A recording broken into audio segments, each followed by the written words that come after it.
오늘 우리 주신 하나님 말씀 히브리서 3장 7절에서 19절까지 말씀입니다. 히브리서 3장 7절에서 19절까지 말씀, 한 절씩 교독하실 때 살아계신 하나님의 음성을 들으시기 바랍니다.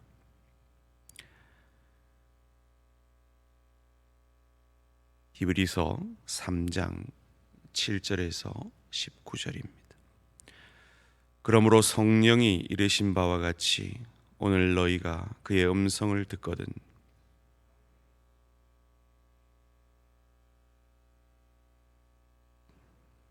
거기서 너희 열조가 나를 시험하여 증언하고 40년 동안 나의 행사를 보았느니라.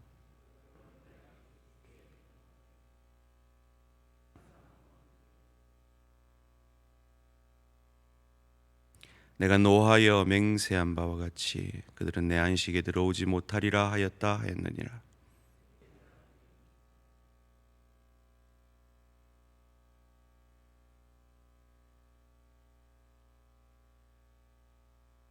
오직 오늘이라 일컫는 동안에 매일 피차 권면하여 너희 중에 누구든지 죄의 유혹으로 완고하게 되지 않도록 하라.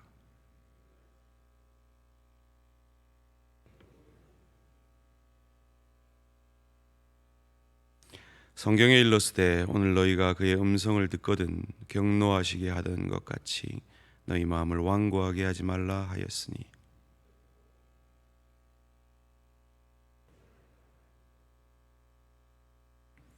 또 하나님이 40년 동안 누구에게 노하셨느냐? 그들의 시체가 광야에 엎드려진 범죄한 자들에게가 아니냐?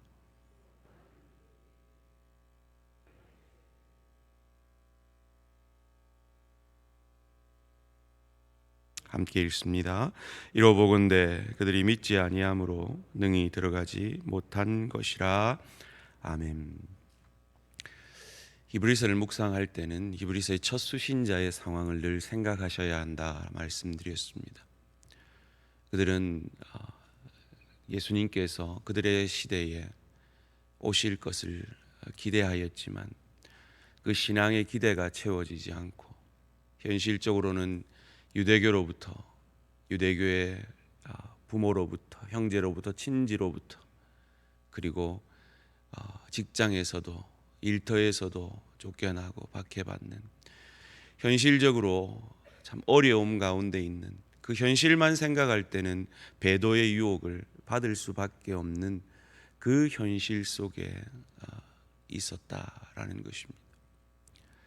마치 이스라엘 백성들이 골리앗 앞에 두렵고 떨고 있던 그 시대, 그래서 이스라엘 백성들이 그 누구도 골리앗 앞에 나가지 않던 그 시대처럼 말이죠.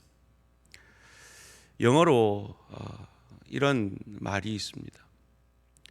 이스라엘 백성들은 골리앗이 너무 커서 우리가 이길 수 없다. Too big to beat 이라는 말이 있습니다. 너무 커서 이길 수 없다.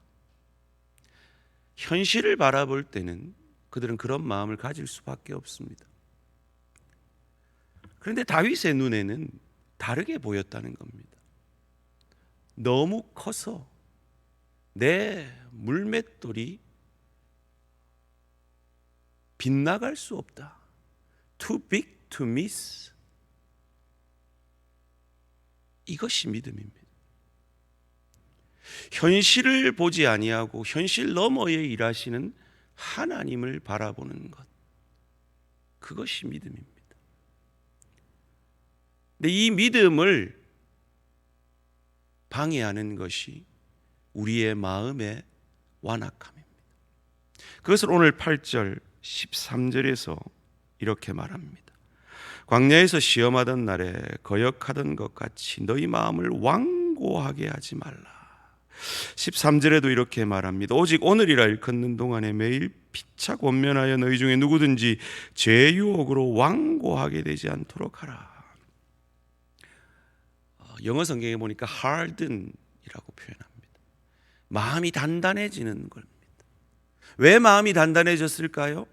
그의 눈이, 그의 생각이 현실만 목도하고 현실만 집중하고 있기 때문입니다. 그렇지 않습니까? 코로나19 가운데 우리가 이 시대를 지나면서 이 현실만을 바라볼 때, 코로나19 때문에 장사 안 되는 현실, 코로나19 때문에 주의 성도들이 함께 하지 못하는 이 현실, 코로나19 때문에 가정에서 자꾸 갈등이 일어나는 이 현실만 바라볼 때에 마음이 완고해집니다. 단단해집니다. 그래서 주일 성수를 석 달만 하지 않으면 이 마음의 완고함이 불신자 수준이 된다라는 어느 통계를 본 기억이 있습니다. 계속 말씀 앞에 서지 아니하고 하나님 앞에 기도하지 아니하고 하나님 앞에 예배하지 않으면 우리의 마음은 완고해집니다. 무슨 말입니까? 현실만 바라보고 하나님을 바라보지 않으면 우리의 마음은 당연히 단단해질 수밖에 없는 것입니다. 이스라엘 백성들이 그랬고 출애굽 1세대가 그러했습니다. 그것을 오늘 본문이 그 유혹을, 배도의 유혹을 받고 있는 이 히브리서 첫 수신자들에게 예로 들어가면서 너희는 그 출애굽 1세대와 같지 않아야 되지 않느냐라고 권하고 있는 것입니다. 그럼 어찌해야 할까요? 어찌 우리가 too big to beat, 너무 커서 우리는 이길 수 없어요 라는 이 현실만 바라보는 이 불신앙에서 too big to miss, 다윗과 같이 너무 커서 저 다윗을 내 물맷돌이 빗나갈 수 없어요 라는 하나님을 바라는 믿음을 굳게 가질 수 있을까요? 첫째로 피차 권면함으로 하나님은 그 일을 이루고 계심을 오늘 본문 13절이 우리에게 가르쳐 줍니다. 13절 말씀에 오직 오늘이라 일컫는 동안에 매일 피차 권면하여 너희 중에 누구든지 죄의 유혹으로 완고하게 되지 않도록 하라. 우리는 다 약합니다. 우리는 다 연약합니다. 우리는 다 현실이 눈에 먼저 보이는 존재들입니다. 그래서 하나님이 우리에게 믿음의 배우자를 선택하라고, 불신자들과 멍해를 같이 하지 말라고 하셔서 하나님이 만드신 첫 번째 기관인 가정을 통해서 우리를 피차 권면하기를 원하시고, 또한 주의 교회를 통해서 피차 권면함으로 우리에게 믿음을 갖기를 원하시는 겁니다. 하나님의 뜻을 찾는 여러 가지 방법들 가운데 대표적으로 4가지를 말하지 않습니까? 첫째는 말씀입니다. 두 번째는 기도입니다. 세 번째는 자연스러운 환경의 인도하심입니다. 그리고 중요한 4번째를 오늘 우리에게 가르쳐주고 있는 겁니다. 신실한 하나님의 사람들을 통하여 권면받을 때 그 권면을 통해서 하나님은 하나님의 뜻을 우리에게 가르쳐 주신다는 겁니다. 그런데 이건 아무나 받을 수 있는 게 아닙니다. 마음이 단단한 사람은 받을 수 없습니다. 마음이 단단한 교만한 사람은 받을 수 없습니다. 겸손한 사람만이 쓴소리를, 피차 권면하는 소리를 듣고 그 마음의 단단함을 내려놓고 믿음의 길을 갈 수 있는 겁니다. 우리 대한 공동체가 피차 권면하는 구역장들, 구역원들 사이, 기관들 사이, 그리고 여러 친한 관계들 속에서 피차 권면할 때에 주님의 마음으로 하고 겸손히 그것을 들음으로 더욱 믿음의 길로 서가는 저와 우리 모든 성도님들 되시기를 주님의 이름으로 축원합니다. 두 번째로, 시작할 때의 확신을 끝까지 견고히 잡음으로 우리는 믿음으로 서갈 수 있을 줄 믿습니다. 14절 말씀에 우리가 시작할 때 확신한 것을 끝까지 견고히 잡으면 그리스도와 함께 참여한 자가 되리라. 시작할 때는 분명히 확신이 있었어요. 우리의 모두에게는 주님 만난 첫사랑의 기억들이 있지 않습니까? 그런데 왜 이 히브리서 첫 수신자들이 그 시작할 때 그 믿음이 흐트러집니까? 그들의 눈이 현실을 바라보고 있기 때문입니다. 그들의 생각이 현실에 픽스되어 있기 때문입니다. 고정되어 있기 때문입니다. 그것을 들어 그들에게 놀라운, 율법이 줄 수 없는 놀라운 구원의 역사를 이루신 예수님께 그들의 생각과 눈을 고정할 때에 처음 그 믿음을 끝까지 견고히 할 수 있는 것입니다. 흔들리실 때마다 여러분의 첫사랑을 기억해내시고 여러분의 과거에 열심 있는 그 시간들을 기억해내심으로 끝까지 믿음의 경주를 감당하는 저와 우리 모든 성도님들 되시기를 주님의 이름으로 축원합니다. 마지막으로 이스라엘 백성들에게 15절에서 18절까지 잘못된 예, 출애굽 1세대들의 아픈 역사를 통해 너희는 그러지 마라 라고 말하고 있습니다. 제가 언젠가 제 마음속에 꼭 기억하고 있는 명언이 하나 있다 그러지 않았습니까? 맞고 할래? 그냥 할래? 하나님은 우리를 인도하고 계십니다. 마치 어린 자녀를 부모가 이끌듯이. 그런데 이 자녀가 고집 피우고 그 길로 가면 부모는 놔둘 수 없죠.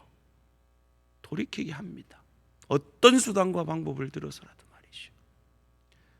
그 한 방법이 하나님이 너희 조상들 출애굽 1세대들이 단 한 명도 여호수아와 갈렙 외에는 가나안에 들어가지 못한 이 예를 기억해내라.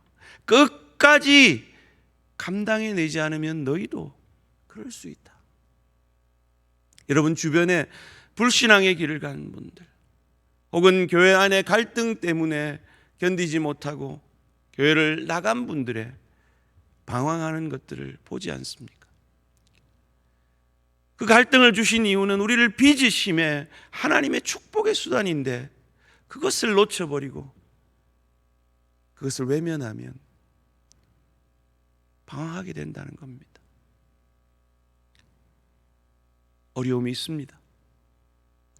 배교할 만큼 현실이 어렵습니다. 그럼에도 하나님은 그 현실보다 훨씬 크십니다. 그것을 믿으시고 끝까지 이 믿음의 경주를 신실히 감당해내시는, 신실하신 그리스도를 바라봄으로 감당해내시는 저와 우리 모든 성도님들 되시기를 주님의 이름으로 축원합니다. 기도드리겠습니다. 살아계신 하나님 감사합니다. 출애굽기 이 히브리서 첫 수신자들처럼 우리에게도 현실에 여러 어려움들이 있고 때로 그 현실 속에서 우리가 낭망할 때가 있음을 정직히 고백합니다. 그런 저희의 연약함을 아시고 저희에게 가정을 허락하시고 교회를 허락하시고 저희 주변에 우리에게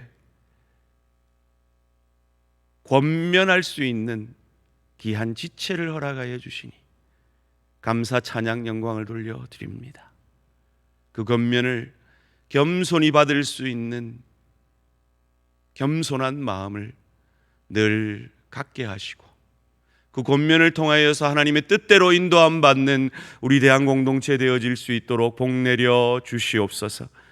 또한 우리의 첫사랑을 기억함으로 처음 우리가 가졌던 그 확신을 끝까지 붙들므로 이 믿음의 경주를 감당하게 하시고 주변에 이 믿음으로부터 낭망한 여러 아픈 예들, 특별히 출애굽 1세대들을 기억함으로 우리는 그러하지 않도록 끝까지 믿음의 경주를 신실히 감당하는 우리 모든 대한가족 되어질 수 있도록 축복하여 주시고 특별히 이 새벽을 깨우는 당신의 종들에게 건강의 축복, 믿음의 축복 다하여 주시어서 주님 앞에 설 때까지 이 새벽 제단을 지키는 믿음의 경주를 끝까지 감당해내는 축복을 허락하여 주시옵소서.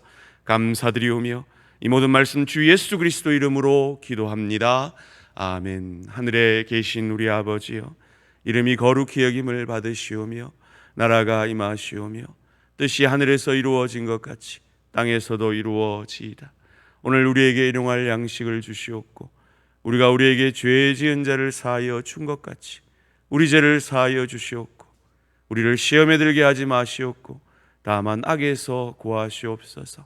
나라와 권세와 영광이 아버지께 영원히 있사옵나이다. 아멘.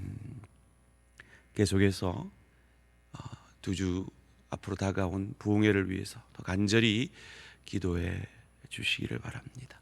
오늘 하루도 승리하시기 바랍니다.